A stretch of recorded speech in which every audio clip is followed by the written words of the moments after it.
Welcome to USA Global TV and Radio, where our mission is to provide education, entertainment, hope, and inspiration. USA Global TV and Radio connects you with experts and audiences all around the world every single day to help you succeed in business and to live a richer life. Visit us at usaglobaltv.com to learn about career and life-changing training and mentoring programs like the Listening Mentor. Subscribe to our newsletter to stay informed about our special programs and offers.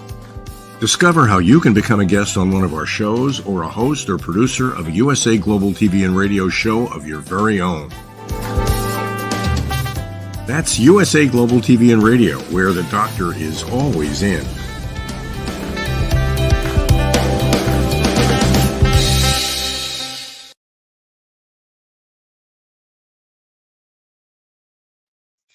Hi, Red O'Loughlin here. We're on the Corner Bookstore on the USA Global TV and Radio Network.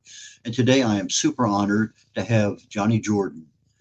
She's an author, but she has so many other skills and talents. It's unbelievable. I was doing some research on her and whoa, just every time I turn around, there's something else that's super important. So anyway, Jonni, why don't you join me and we'll kind of get into your book writing and other parts of your career. Hi.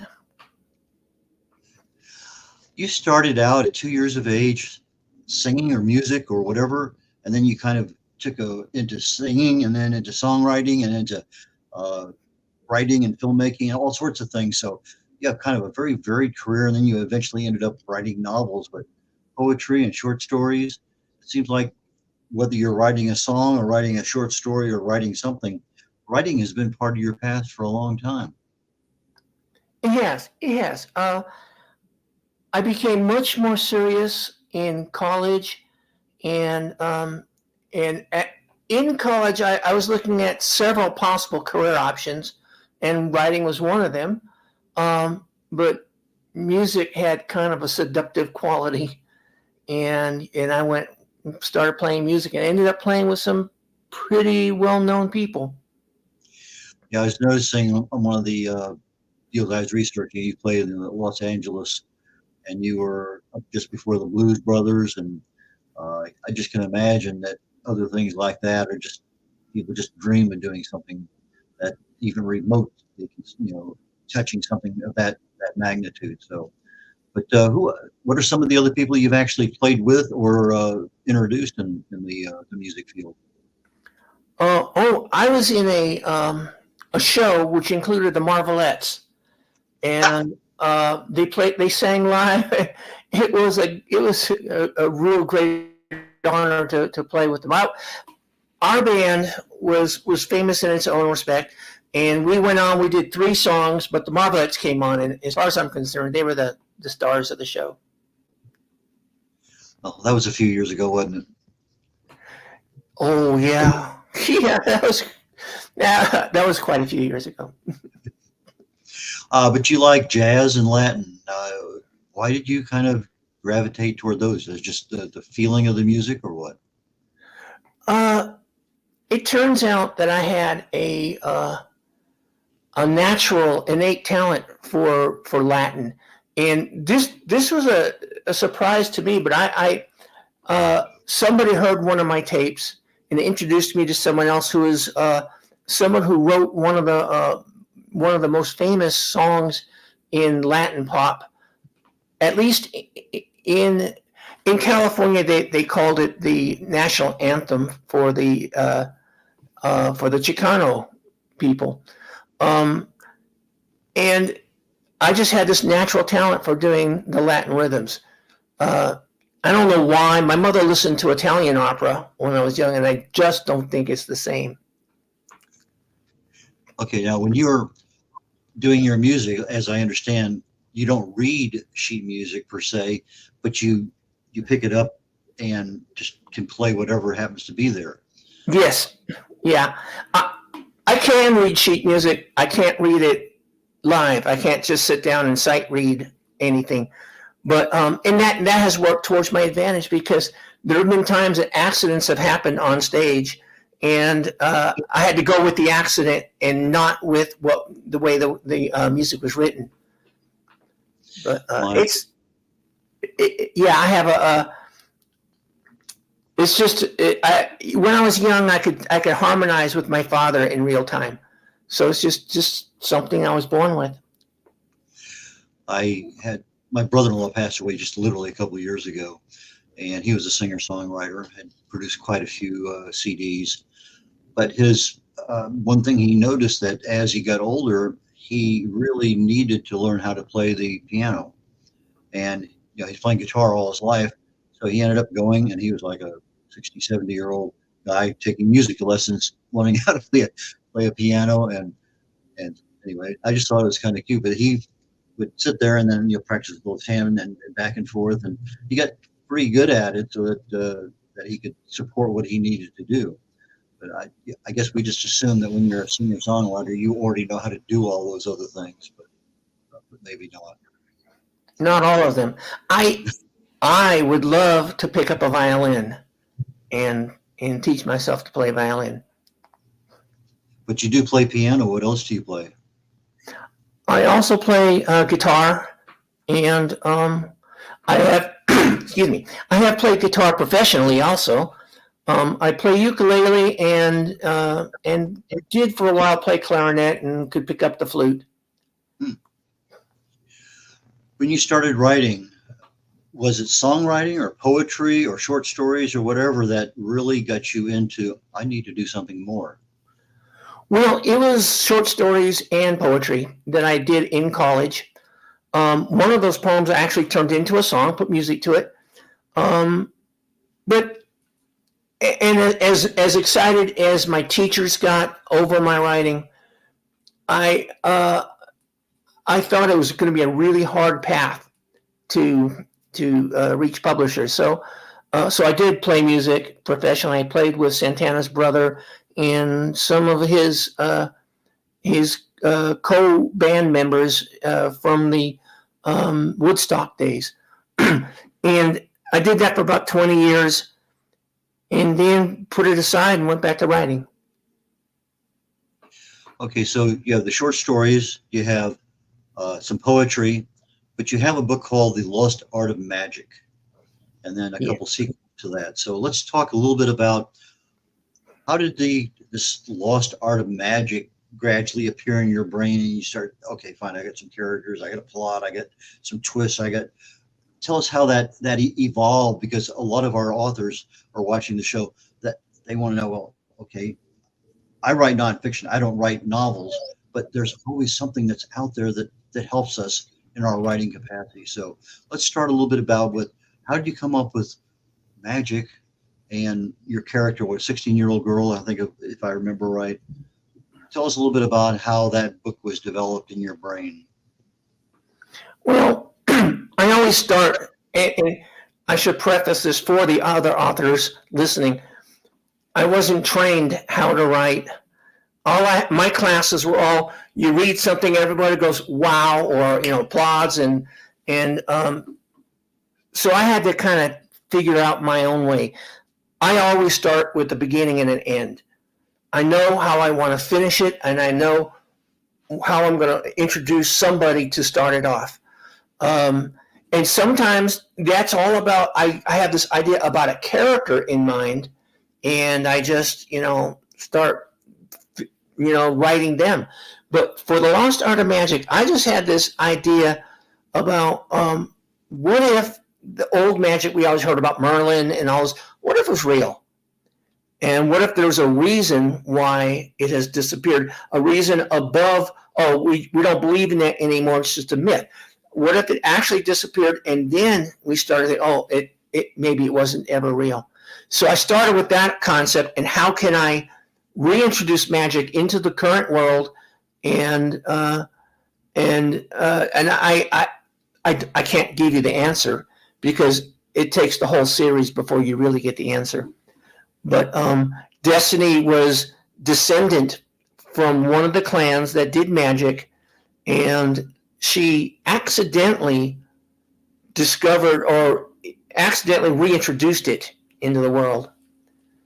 And when she reintroduces it into the world, the other clan's descendants notice this, and they don't want, and they're willing to kill her to prevent her from having the power. Interesting. And the plot that developed, I guess, is almost like a CIA kind of thing. Here's the good guy over here with the secret, and all the bad guys are coming in trying to stop it or whatever. So as I was reading a little bit about the book and the how you developed it, that was the first thing that came to my mind was, this sounds like some kind of TV show that I've seen or a movie or whatever. Was there any influence at all from those kind of spy novels or assassin kind of things that kind of crept from the back of your brain into your book? Probably. I can't name a specific one, but I did read a lot of Tom Clancy, and yes, you're absolutely right, nailed it. It's a lot of espionage, and a lot of the magic is there, but you don't really get to it until as you get towards the end, and it's the chase, it's the tracking down, and that's a large part of the book, plus some crazy dream sequences. I noticed one thing that you did do was you put your little brother in one of the books or two of the books. I did. My baby brother was a part-time magician. He was also a police officer and a caretaker at a juvenile facility.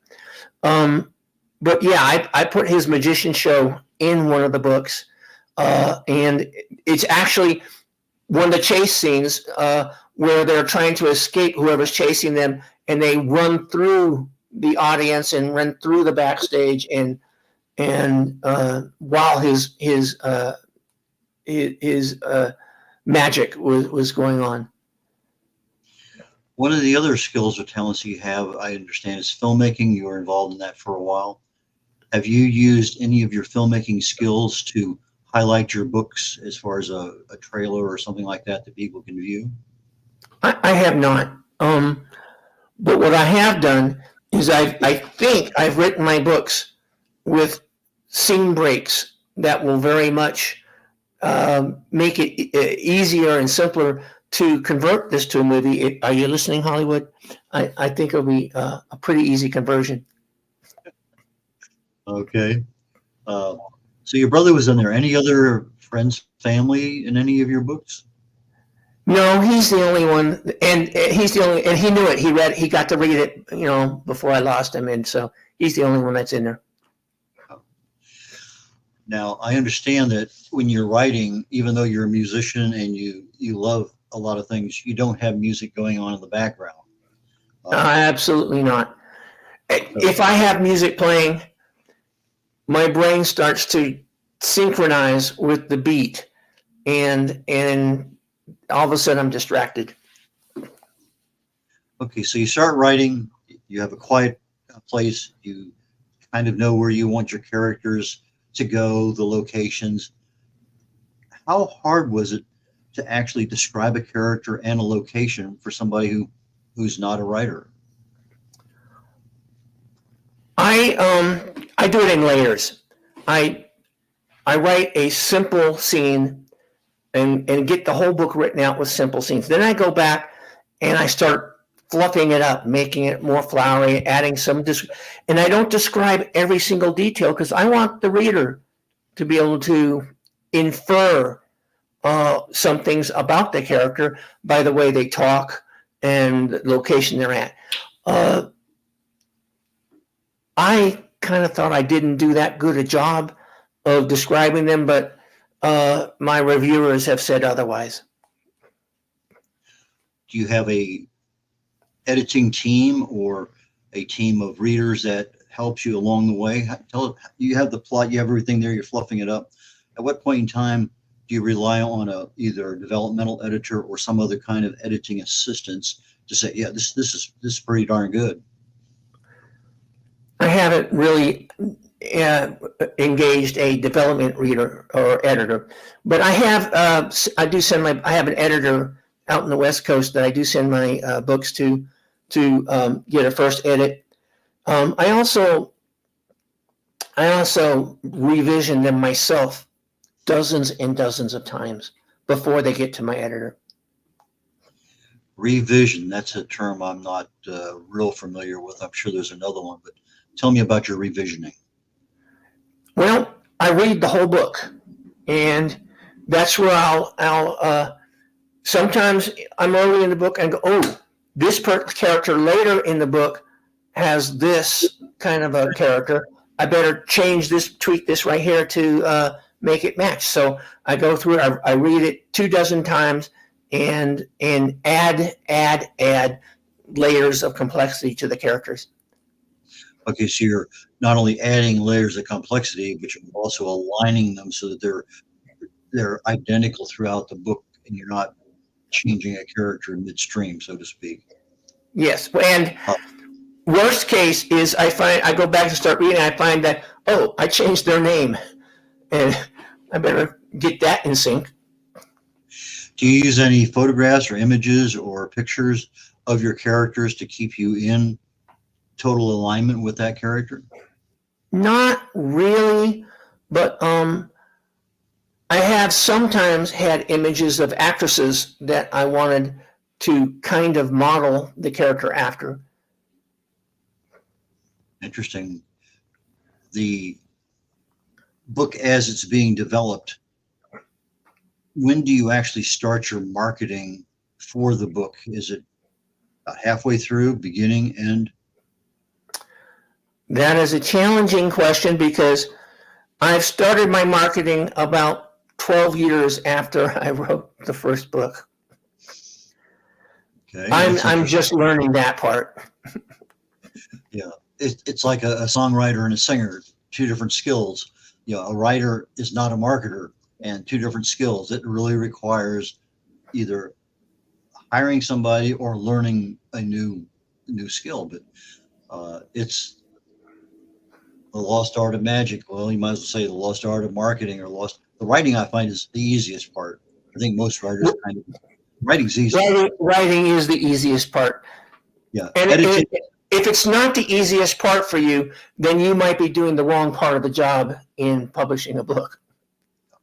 And editing can be a bit of a nuance at times. Just how many times I read this, I see the same thing, and then I get away from it I didn't see that, and I read the thing 3 times. When my editor was doing The Lost Art of Magic, she called me up several times and said, oh my God, I forgot I was editing and I just got lost in the book. I have to go back and redo the last 3 chapters. That's always nice to hear. And that just that gives me a warm feeling inside when something like that happens. Yes. So when I get to the ending of the book that I wrote and I've read 12 times or 24 times, and it still brings up tears and emotions for me, I know that I did something right.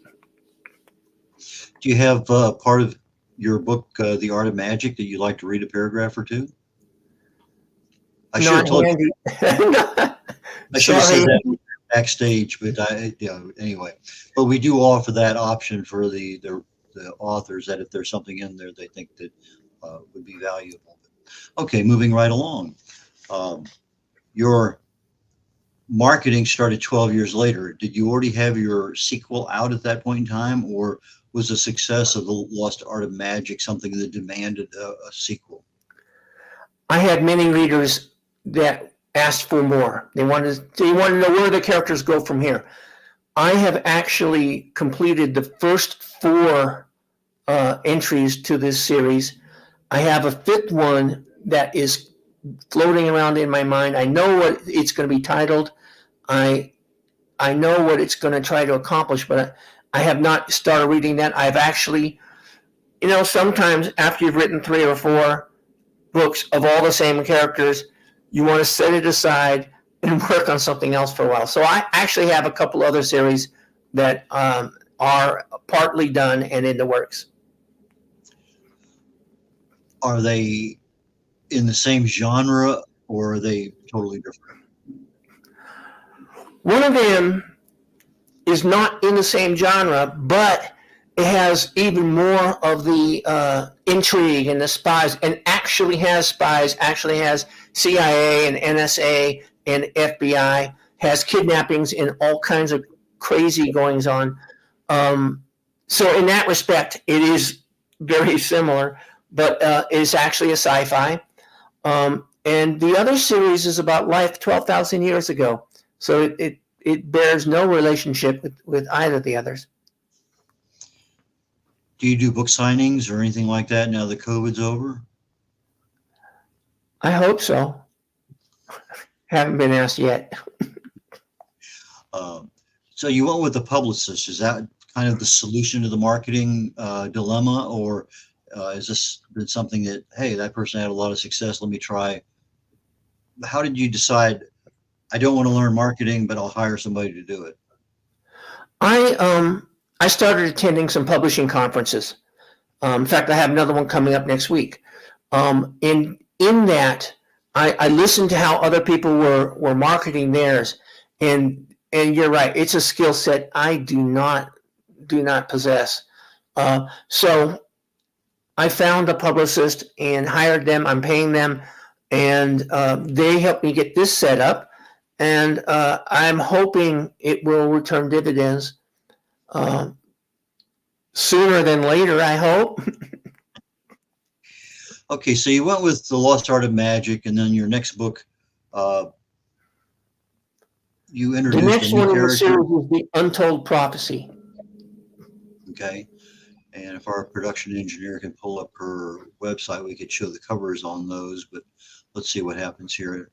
But did you keep the same, you said the characters are similar, but as I'm researching your books and looking at what's going on, there was some change in the primary character, or somebody came in to steal the magic, or whatever? Yes, we'll call her a distant cousin by marriage. She managed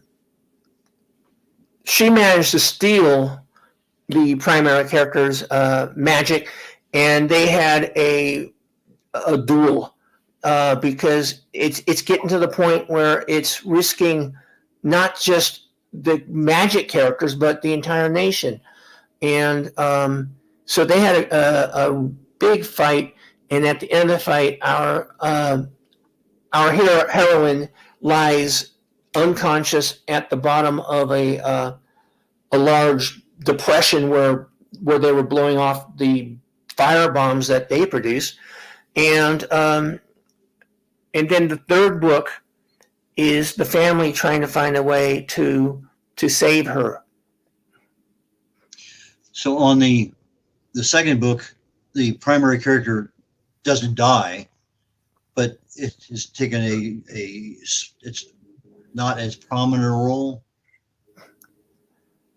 Well, that's a spoiler. Okay. They thought she was dead, but she lied. Actually, I'm sorry, I'm going to interrupt for a second. If you go to the top and you go to books, I think you'll see the covers more easily displayed. So the primary character is in a coma in a hospital bed, Okay. and there's a lot going on with the cousin who stole the powers, and she's kind of crazy evil and wants to be the queen of the world. So these twists and plots or things like that you're coming up with. 3 months ago, you didn't know that that was the twist that was going to come in there. These things just kind of evolve as you're developing the plot. They did, and even more. The third book, and let me get my mind straight. The third book and the fourth book were going to be one book, and I had to divide them apart because it was just too many good characters being developed, and the characters kind of write the story for me, and so I had to. That was a major undertaking to unwind and untwist some of the plots to turn it into two separate books. How about the locations? Are these locations that you're very familiar with, or are they made up? One of the primary locations is the bayous in Louisiana.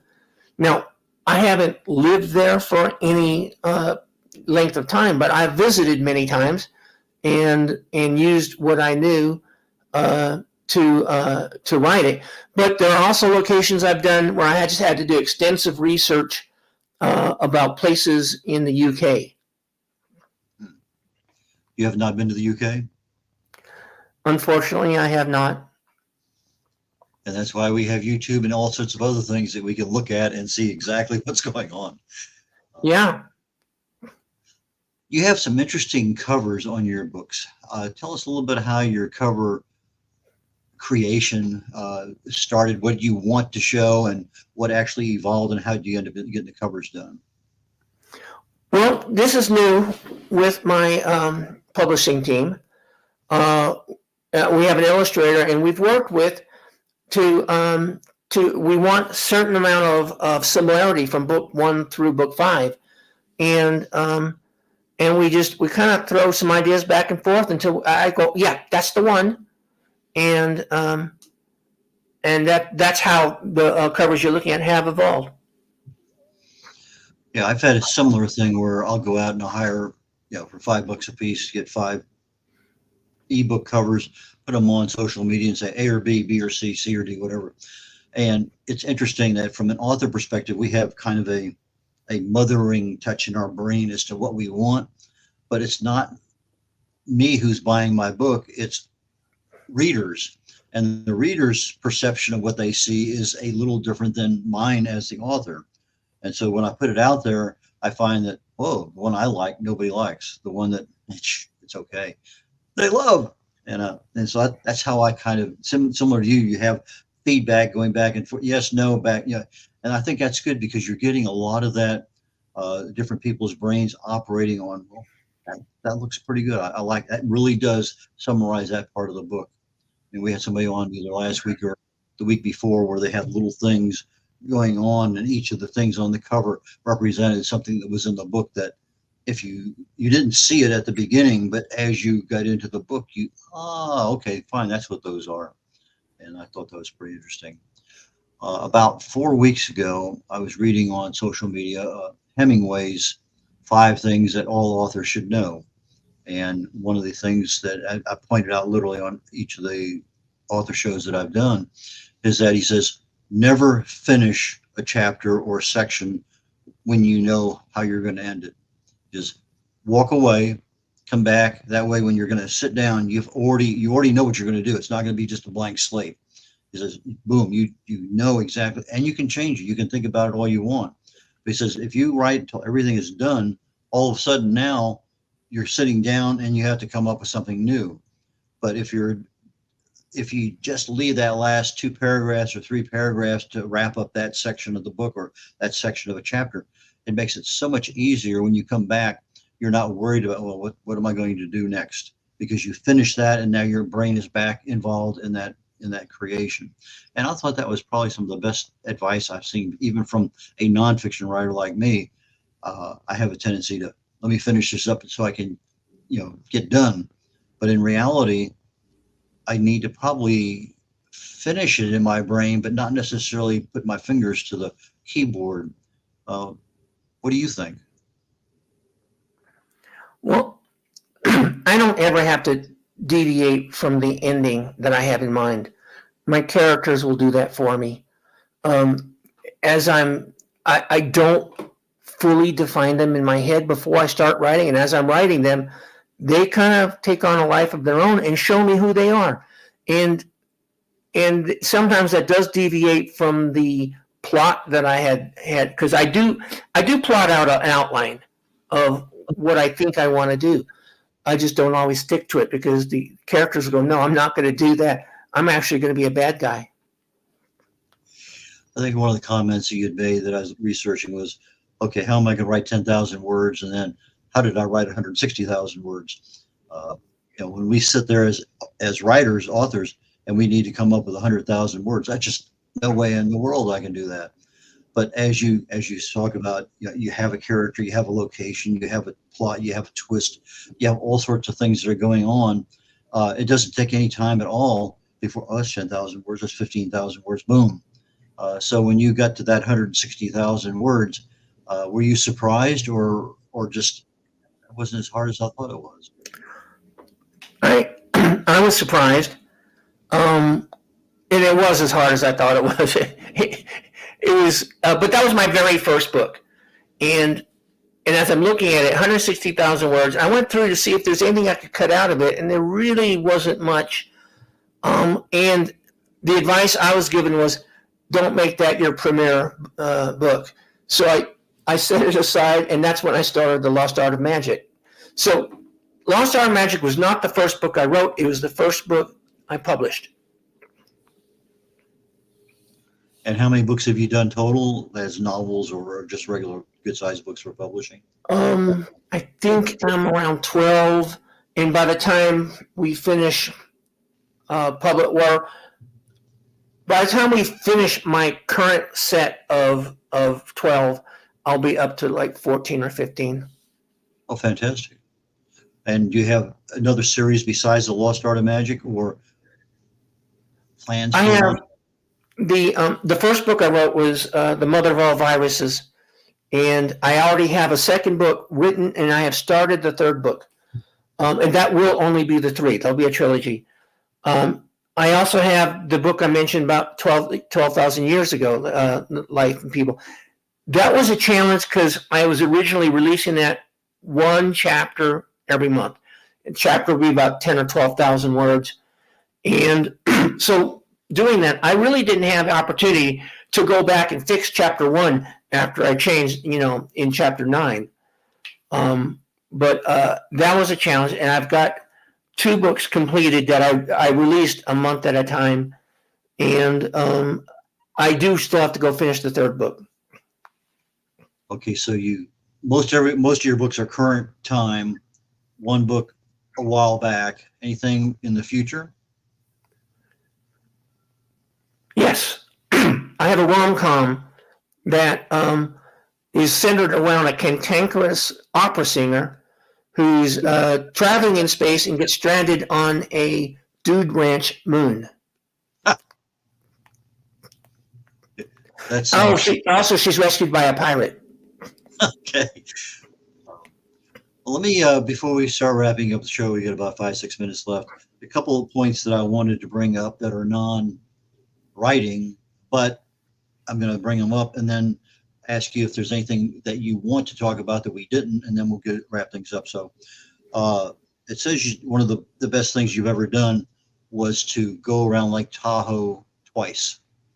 I guess you're riding a bicycle around Lake Tahoe. But you're in a boat. Okay, so you rode a bicycle around. Okay, I didn't pick that part up.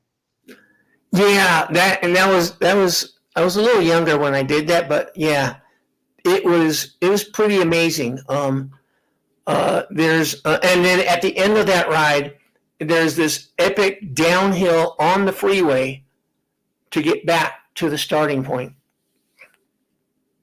So you went with the direction that you didn't have to go up that ramp. All the other ups were all gradual? No, there was nothing gradual. It was like 4,000 feet of climb included in that ride around the lake. And you did It was and you did it was grueling, but I did it twice. Why did you do it a second time?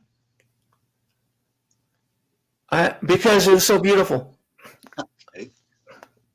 Okay, last non-writing question.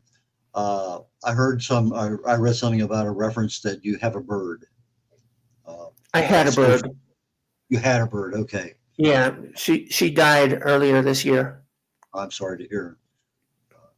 But I had her for she was about 25 years old. oh wow. And I rescued her from a granddaughter when she was probably 7. Interesting.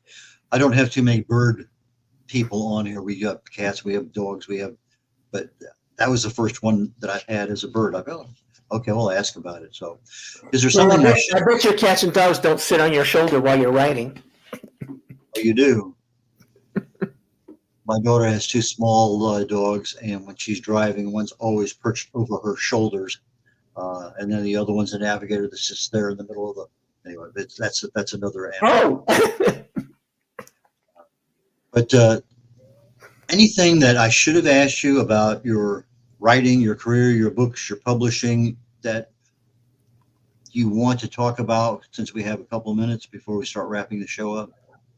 Well, I just want to clear one thing up, is that I have created my own imprint, my own publishing company, and I am rebranding everything into there, and that's why I'm re-releasing all of my books. They're all right now. I think I have 4 of them. One's released, and 3 of them are on pre-order, and I've got another one that's about to go in, and that's my retirement plan, because I think I'm already retirement age, and I think I'm going to be retired mid next year.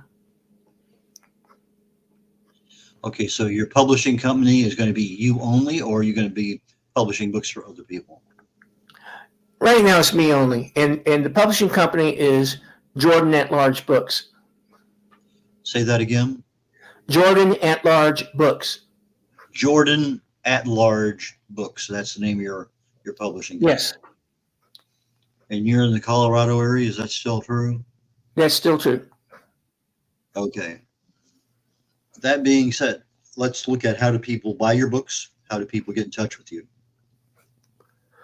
Right now they're only available on Amazon.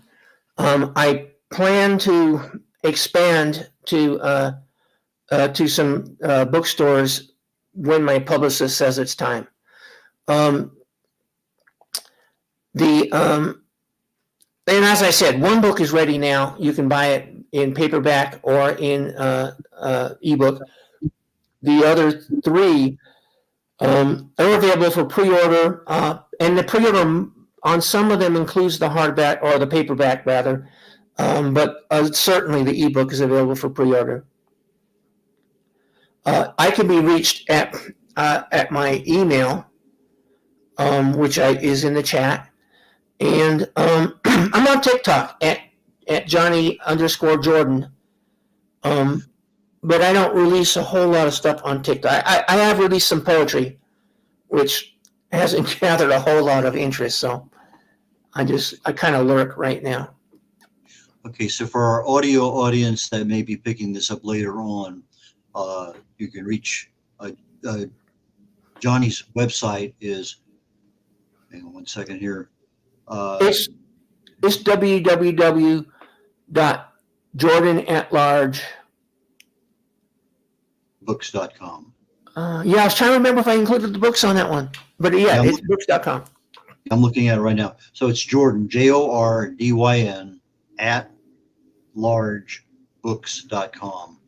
It is. So it's Jonni, Jonni, Jordyn, Jordyn, at gmail.com is a good contact for you, for those people. It is. Okay. With that, I'm going to say it's been a wonderful time. I learned a lot. I wish we had more time to get into some of the musical aspects of your life, because I always find that to be fascinating. A product that 50s and 60s, and just really fell in love with that music even still today. So anyway, I look forward to our next conversation, and I wish you the best in your writing and in your publishing. Thank you very much. I enjoyed your show. Okay, take care, Johnny, and we will catch you later on. We're wrapping up the Corner Bookstore right now on the USA Global TV and Radio Network, and I have two shows literally coming up next and next. We're about looks like 13 minutes away from the Wise Ones, and my guest today is Russell Little. He's an author here in the Houston area. He's also an attorney, and he writes his books on the cases that he has. And so we'll be talking about that here on the Wise Ones, literally in 10, 15 minutes. And then my show, 125th show on Talking Heads, and I'll be talking about how do we get started in 2025 for better health starting today. So with that, Brett O'Loughlin signing off on the Corner Bookstore on the USA Global TV and Radio Network, and I look forward to seeing you in the future. Take care. Bye now.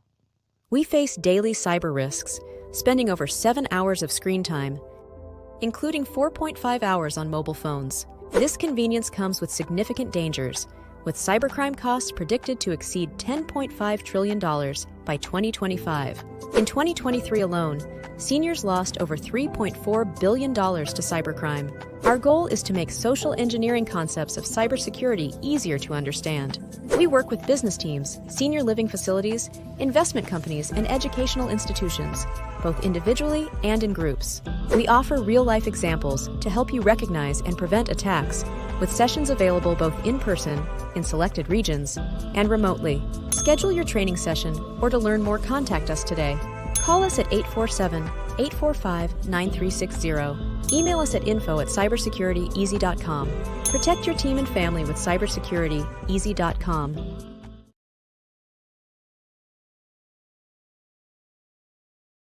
My name is Dr. Felix Kravitz, and I am the founder of cybersecurityeasy.com, LLC. We live in a world full of vulnerabilities and cyber risks. We spend almost 4.5 hours a day on our mobile phones. It's over 7 hours of screen time daily when including computer use. We often forget that this convenience comes with risks. Published data predicts that the cost of cybercrime will exceed $10.5 trillion in 2025. These numbers encompass not only businesses, but also each one of us, including our children and our parents. In 2023, the FBI reported over $3.4 billion lost by seniors aged 60 and older. Cybersecurityeasy.com LLC's initiative is to massively support the community by providing cyber safety coaching and improving social engineering awareness. Our goal is to make social engineering concepts of cybersecurity easier to understand.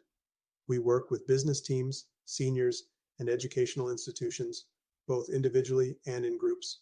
We cover various topics from phone phishing attacks to AI-generated voice cloning, robocalls, password protection, and more using life examples. Talk to us today. Call us at 847-845-9360 or email us at info@cybersecurityeasy.com.